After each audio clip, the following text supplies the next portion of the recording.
Hello everyone, welcome to study panacea. आज की इस वीडियो में हम प्रसिद्ध पुस्तकें व उनके लेखक के बारे में पढ़ने वाले हैं। काफी इम्पोर्टेंट टॉपिक है और फेमस पुस्तक से रिलेटेड क्वेश्चन अक्सर एग्जाम में पूछ लिए जाते हैं, तो हम इन पुस्तकों को अच्छे से पढ़ेंगे ताकि इनसे एग्जाम में क्वेश्चन पूछा जाए तो हमारा गलत ना हो। इसके साथ ही अगर आप हमारे चैनल पर पहली बार आए हैं तो इस लाल बटन को दबाकर हमारे चैनल को सब्सक्राइब कर ले और साथ ही बेल आइकन को भी दबाएं ताकि लेटेस्ट वीडियो आपको सबसे पहले मिले। तो चलिए आज की इस वीडियो को शुरू करते हैं। सबसे पहले देखते हैं पंचतंत्र। तो पंचतंत्र पुस्तक के लेखक विष्णु शर्मा हैं।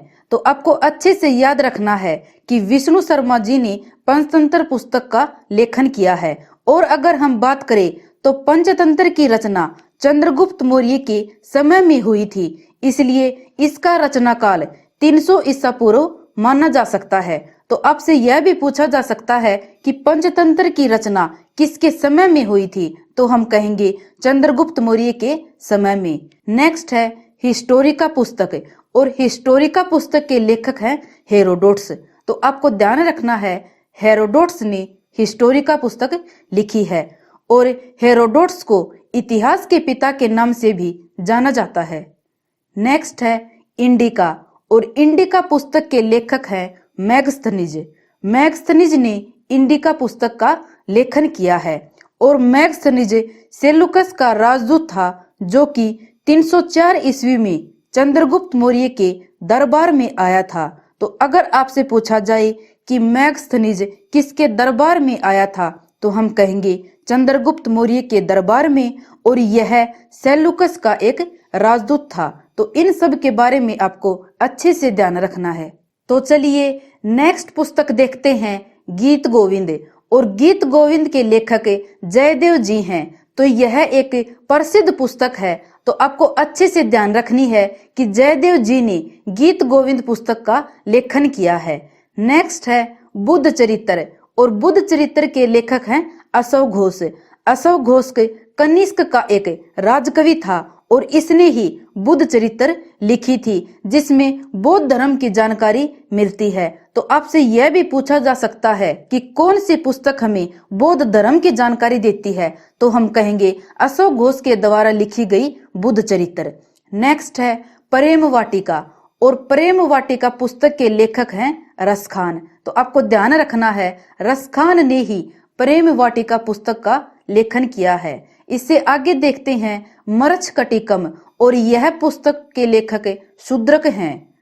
नेक्स्ट है मुद्रा राक्षस, और मुद्रा राक्षस पुस्तक के लेखक विशाखा दत्त हैं। जो मुद्रा राक्षस बुक है यह चंद्रगुप्त मौर्य के जीवन से संबंधित घटनाओं का उल्लेख करती है। तो आपसे अगर पूछा जाए कि कौन सी पुस्तक हमें चंद्रगुप्त मौर्य के जीवन से संबंधित घटनाओं के बारे में बताती है, तो हम कहेंगे मुद्रा राक्षस पुस्तक, जो कि विशाखा दत्त लेखक के द्वारा लिखी गई है। नेक्स्ट पुस्तक है अष्टाध्यायी, और अष्टाध्यायी के लेखक हैं पाणिनि। पाणिनि महापद्मानंद के दरबार में रहता था और इन्होंने ही संस्कृत व्याकरण का एक अत्यंत प्राचीन ग्रंथ की रचना की जिसका नाम अष्टाध्यायी है। नेक्स्ट देखते हैं हुमायूं नामा, और हुमायूं नामा पुस्तक का लेखन गुलबदन बेगम ने किया है। और अगर हम बात करें गुलबदन बेगम की, तो यह हुमायूं की सौतेली बहन थी और इन्होंने ही हुमायूंनामा लिखी है। और हुमायूंनामा पुस्तक में निजाम बिस्ती का वर्णन मिलता है। तो अगर आपसे पूछा जाए कि किस पुस्तक में निजाम बिस्ती का वर्णन मिलता है, तो हम कहेंगे हुमायूंनामा में। नेक्स्ट देखते हैं बाबरनामा, और बाबरनामा पुस्तक का लेखन बाबर ने स्वयं किया है, क्योंकि यह बाबर की अपनी आत्मकथा है जो बाबर ने लिखी है, जो कि तुर्की भाषा में है। और इसमें बाबर ने सबसे ज्यादा करसन देव राय का वर्णन किया है। तो काफी इंपॉर्टेंट फैक्ट है कि करसन देव राय का वर्णन सबसे ज्यादा किस पुस्तक में किया गया है, तो हम कहेंगे बाबरनामा में, जो बाबर की एक आत्मकथा है। और यह भी पूछा जा सकता है कि बाबरनामा किस भाषा में लिखी गई है, तो हम कहेंगे तुर्की भाषा में। नेक्स्ट देखते हैं राजतरंगिणी, और राजतरंगिणी पुस्तक का लेखक कल्हण है। राजतरंगिणी एक संस्कृत ग्रंथ है जिसका अर्थ है राजाओं की नदी। तो आपको ध्यान रखना है, राजतरंगिणी का अर्थ राजाओं की नदी है, जो कि संस्कृत का एक प्रसिद्ध ग्रंथ भी है। इससे आगे देखते हैं। नेक्स्ट पुस्तक है आइन ए अकबरी, या इसे कहें अकबरनामा। इस पुस्तक के लेखक अबुल फजल हैं, और अगर हम बात करें अबुल फजल की तो यह अकबर के 9 रत्न में शामिल थे, और अबुल फजल की हत्या जहांगीर ने करवाई थी। तो आपसे पूछा जा सकता है कि जहांगीर ने किस व्यक्ति की हत्या करवाई थी, तो हम कहेंगे अबुल फजल की। और इसके साथ ही हमें एक और इम्पोर्टेंट फैक्ट ध्यान रखना है कि जो आइन ए अकबरी या अकबरनामा कहें तो इस पुस्तक को 7 साल में लिखा गया था। तो यह काफी इम्पोर्टेंट फैक्ट है। नेक्स्ट पुस्तक है महाभाष्य, और महाभाष्य के लेखक पतंजलि हैं। और अगर हम बात करें पतंजलि की तो ये पुष्यमित्र शुंग के दरबार में रहता था और उसके दरबार की शोभा बढ़ाता था। इसके साथ ही पतंजलि को पहले योग गुरु के नाम से भी जाना जाता है। नेक्स्ट देखते हैं अनामिका, और अनामिका पुस्तक के लेखक सूर्यकांत त्रिपाठी निराला हैं। तो काफी इम्पोर्टेंट पुस्तक है सूर्यकांत त्रिपाठी निराला की अनामिका। तो आपको अच्छे से ध्यान रखना है। इसके साथ ही अगर हम बात करें अर्थशास्त्र, तो अर्थशास्त्र पुस्तक के लेखक चाणक्य हैं। चाणक्य नंद वंश के अंतिम राजा गणानंद के दरबार में रहता था, और इसको अन्य कौटिल्य और विष्णुगुप्त के नाम से भी जाना जाता है। तो आपको ध्यान रखना है, अगर आपसे पूछा जाए किसे कौटिल्य या विष्णुगुप्त के नाम से भी जाना जाता है, तो हम कहेंगे चाणक्य, और चाणक्य ने ही प्रसिद्ध पुस्तक अर्थशास्त्र लिखी थी। नेक्स्ट देखते हैं सूरसागर। सूरसागर पुस्तक के लेखक सूरदास जी हैं। इसके साथ ही अगर हम बात करें सूरदास की तो इनकी अन्य और प्रसिद्ध रचनाएं हैं, जैसे सूरसारावली, साहित्य लहरी। तो इन सब के बारे में भी आपको ध्यान रखना है। नेक्स्ट देखते हैं सत्यार्थ प्रकाश, और सत्यार्थ प्रकाश के लेखक हैं स्वामी दयानंद सरस्वती। स्वामी दयानंद सरस्वती ने ही 1875 में आर्य समाज की भी स्थापना की थी। तो अगर आपसे पूछा जाए कि आर्य समाज की स्थापना कब की और किसने की, तो हम कहेंगे 1875 में स्वामी दयानंद सरस्वती ने ही आर्य समाज की स्थापना की थी। इसके साथ ही इन्होंने एक प्रसिद्ध नारा दिया था, वेदों की ओर लौटो, जो कि अक्सर एग्जाम में पूछा जाता है। तो आपको इन सब के बारे में भी ध्यान रखना है। नेक्स्ट है अनामिका, और अनामिका पुस्तक के लेखक सूर्यकांत त्रिपाठी निराला हैं। तो इस पुस्तक के बारे में हमने पीछे भी पढ़ लिया था। चलिए नेक्स्ट देखते हैं हर्षचरित्र। हर्षचरित्र पुस्तक के लेखक हैं बाणभट्ट, और बाणभट्ट हर्षवर्धन के दरबारी कवि थे, जिन्होंने प्रसिद्ध पुस्तक हर्षचरित्र लिखी है। इससे आगे देखते हैं रत्नावली, नागानंद और प्रियदर्शिका। इन पुस्तक के लेखक हैं हर्षवर्धन।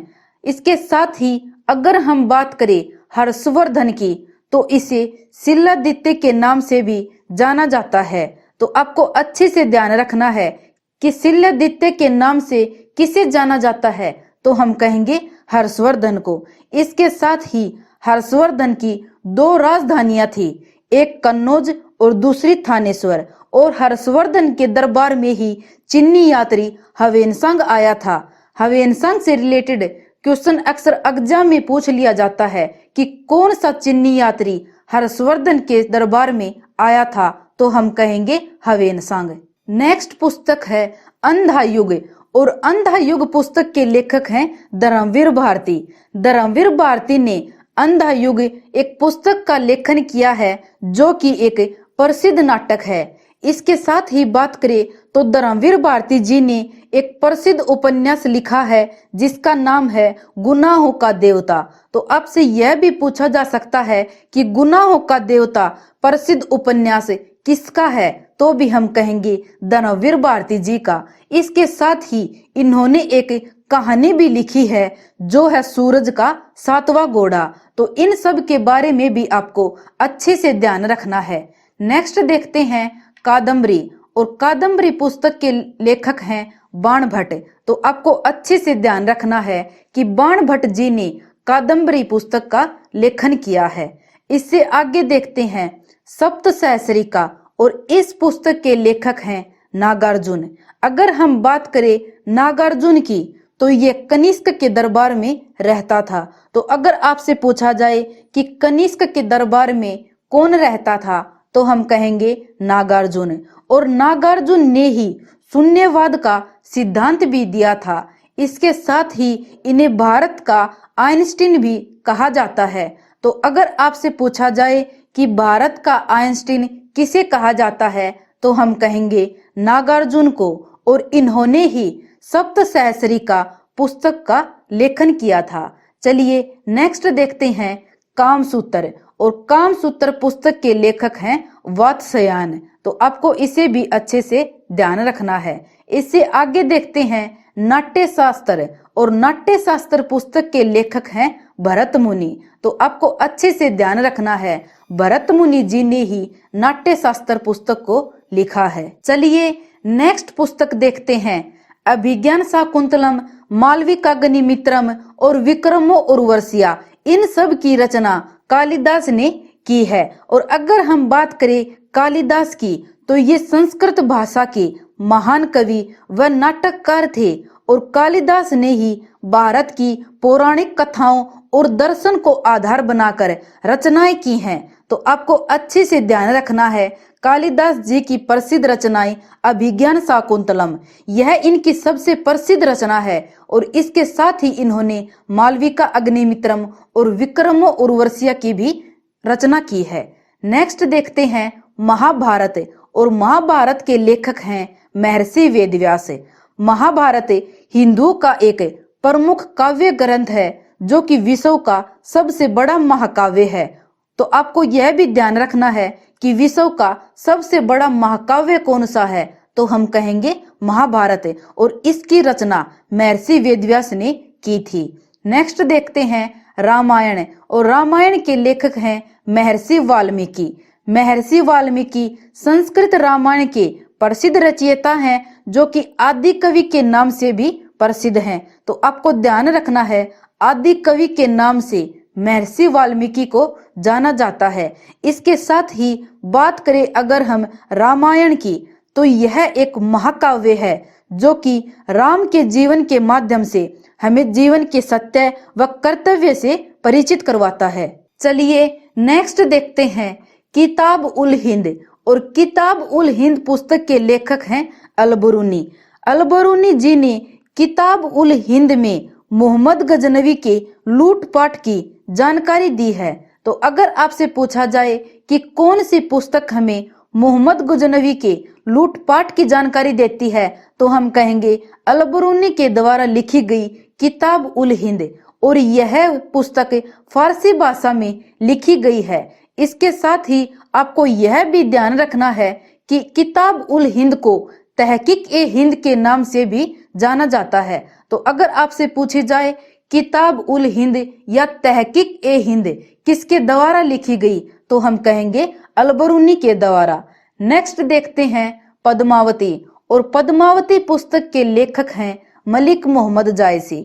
अगर हम बात करें मलिक मोहम्मद जायसी की, तो ये शेरशाह के समकालीन थे। और इन्होंने अपनी पुस्तक पद्मावती में खिलजी वंश का वर्णन किया है।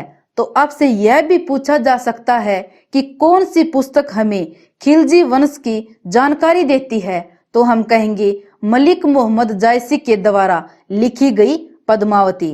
चलिए नेक्स्ट देखते हैं रघुवंशम, मेघदूतम और कुमार संभव। ये तीनों पुस्तकें भी कालिदास के द्वारा लिखी गई हैं। इससे पहले हमने देखा था कि कालिदास ने और अन्य पुस्तकें भी लिखी हैं, जैसे कि विक्रम उर्वशिया, अभिज्ञान शाकुंतलम, मालविका अग्निमित्रम, और इसके साथ ही इन्होंने लिखी है रघुवंशम, मेघदूतम और कुमार संभव। तो इन सब के बारे में हमें अच्छे से ध्यान रखना है। सो फ्रेंड्स, आज के लिए बस इतना ही। उम्मीद है कि आपको वीडियो अच्छे से समझ आ गई होगी। अगर आपको वीडियो पसंद आई हो तो इसे ज्यादा से ज्यादा लाइक करें, शेयर करें और आपके अपने YouTube चैनल स्टडी पैनेसिया को भी सब्सक्राइब करना ना भूलें, ताकि जो भी लेटेस्ट वीडियो आए वह आपको सबसे पहले मिले।